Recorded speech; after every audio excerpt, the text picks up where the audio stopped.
Hey guys, Sean here. Ever since the start of the Ukraine war, there has been a big rush to safe haven assets like gold, but it hasn't been a smooth ride, especially with the Fed looking to raise interest rates aggressively.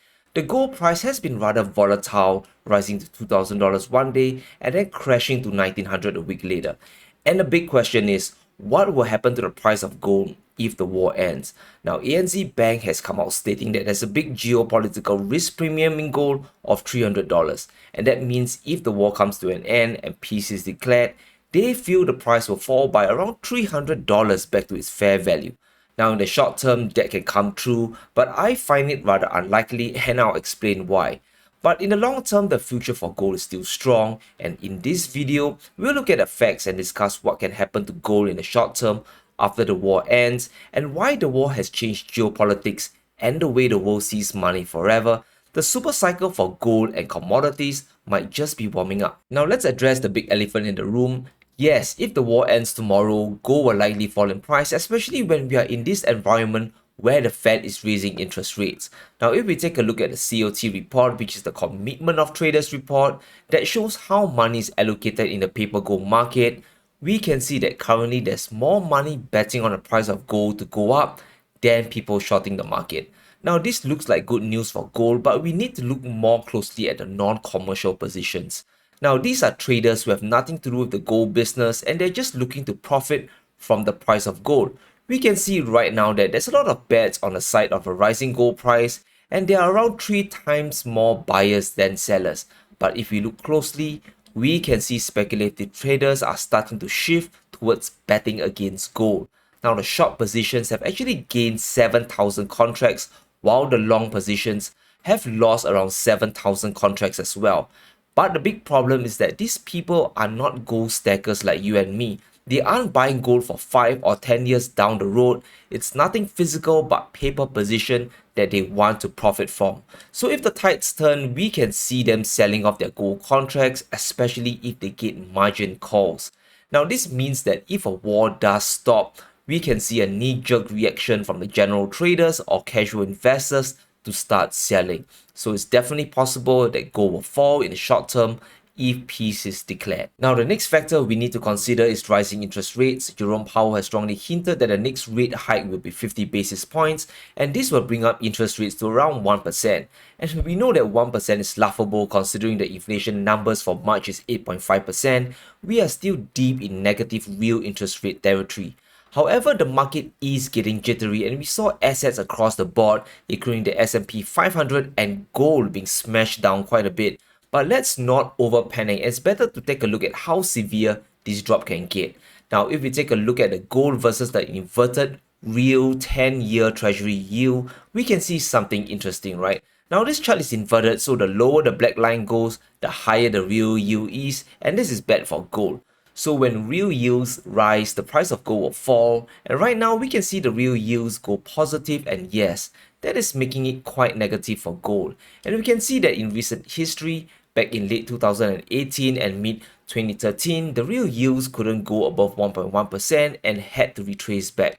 And when that happened, gold began to regain strength and rise. So the big question is, how far can the Fed raise interest rates before they reverse course? The Fed President Bullard says that he wants to get rates up to 3.5% by the end of the year, but is that realistic? If we look at the previous Fed funds rate, the last time interest rates approached 2.5%, they had to reverse course and lower it again. But as we know, this time there's a lot more easy money in the system, companies are a lot more in debt, and people are all used to low interest rate borrowing.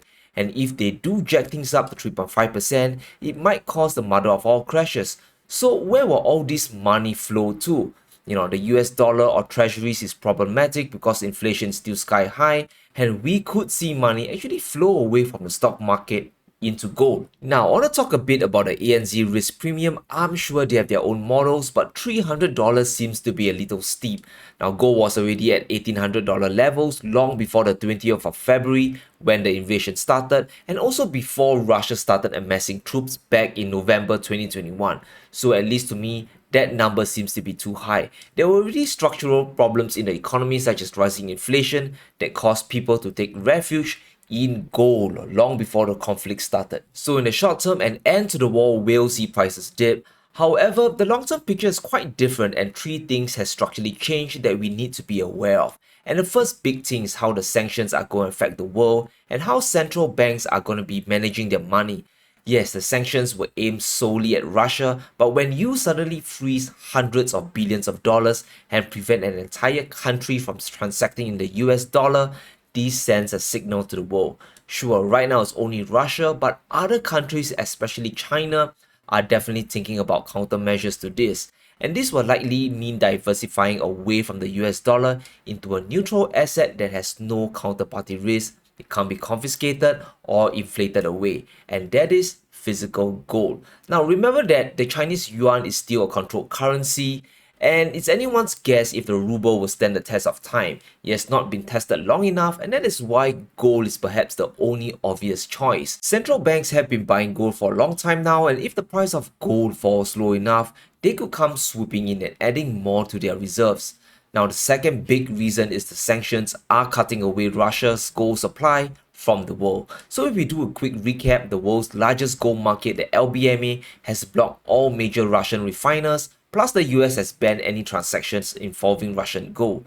Now, this definitely hurts Russia's ability to sell off their gold to the world, but this also cuts away the Russian gold supply to the broader market as well. It's really a double-edged sword. In 2020 alone, Russia was the second biggest producer of gold, and blocking this will constrict supply and support the gold price. Plus, it could backfire if Russia can just sell their gold to China and China just repackages it and sell it back to the West at a premium. Gold will still flow, but it will just cost more. And right now, the United States has not laid out a list of specific demands for Russia that will allow them to lift the sanctions. It's all vague talk for now, and for all we know, the sanctions could continue even if the war ends. And the third reason is simple, guys. War is costly. War costs money. And right now, it seems that there's no end to the conflict, and every day that it goes on, more money is sent and used to buy weapons for Ukraine. Around $13.6 billion was pledged to help Ukraine by America alone, and considering how big the national debt is, around $30 trillion, this isn't good news because eventually you need to pay the money back. And this just makes raising interest rates even harder down the road because it can make the debt payments almost impossible to service without printing money. Currently, we have no idea if the war will end next week or next year. Every time peace talks are approaching, some terrible event happens that just derails it. And the longer this drags out, the more debt will be built up and the more money that will need to be paid back eventually. But the biggest factor we can't overlook is how people are waking up to precious metals.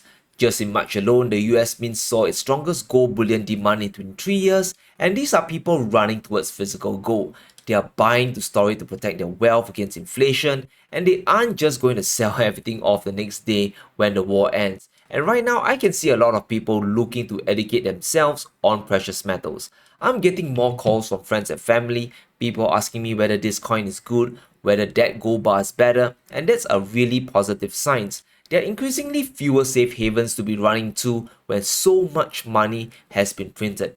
Remember when Turkey faced 50% inflation, people were running to gold to the point the government tried to lure people to put their gold back into banks to fight against the falling lira. And when the sanctions first hit Russia and the ruble collapsed by 30%, people started to rush to gold. And it went to the point that the Russian central bank stopped buying gold themselves to give their citizens a chance to acquire physical bullion to protect their wealth.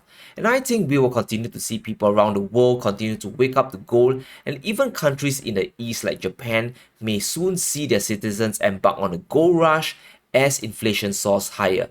And it's so bad that the government is going to inject $48 billion worth of stimulus to ease the pain of higher prices over there. So what would I do if the war ends? I think nothing has seriously changed. The world is still in a big financial mess, and I don't think we have learned from our mistakes from the past about prudent spending, and sooner or later, two things will happen again. Interest rates will be lowered eventually to stimulate growth in the economy, which will lead to higher inflation once again. And there will always be a new war or conflict that will erupt, and we already know from this one, they will be fought on multiple fronts, especially financially. I can see more countries slowly de-dollarize, and I believe this is bullish for gold. So I personally see a drop in the price of gold as a buying opportunity, and oddly enough, I am welcoming a sharp drop once the war ends so that I can accumulate more. We won't know what will happen to the dollar. Maybe there'll be a new reserve currency, maybe there won't, but it's losing purchasing power every year, and that's a fact. So if you're looking to buy gold today, you gotta be careful and patient. Don't just lump sum invest 10 grand into one big purchase directly. Space out your buying purchases, right? There's no rush. You don't want to throw all your dry powder all at once just in case the war suddenly ends tomorrow or the Fed overcorrects. You don't want to miss out on cheaper deals as well. Eventually, the war will end. Every conflict has an end, and don't be surprised if a lot of casual gold buyers become sellers in an instant, and that would drive the price down. But it's always good to look at the long term. Yes, the immediate geopolitical risk will be gone, but gold is now on the radar of more people, from the everyday investor to central banks. I believe once the war ends, we will see central banks buying like never before, and people will be diversifying away from paper assets into hard assets, and gold will benefit from this. So don't be worried if the price just gets smashed down temporarily. Instead, you can view it as a buying opportunity while there's still time. So how do you think the price of gold will react once the war ends? Will you continue to buy if a big dip happens? Let me know in the comments below, and if you enjoyed today's video, be sure to smash the like button and subscribe for more gold and silver videos. Thank you all for watching, and I'll see you soon.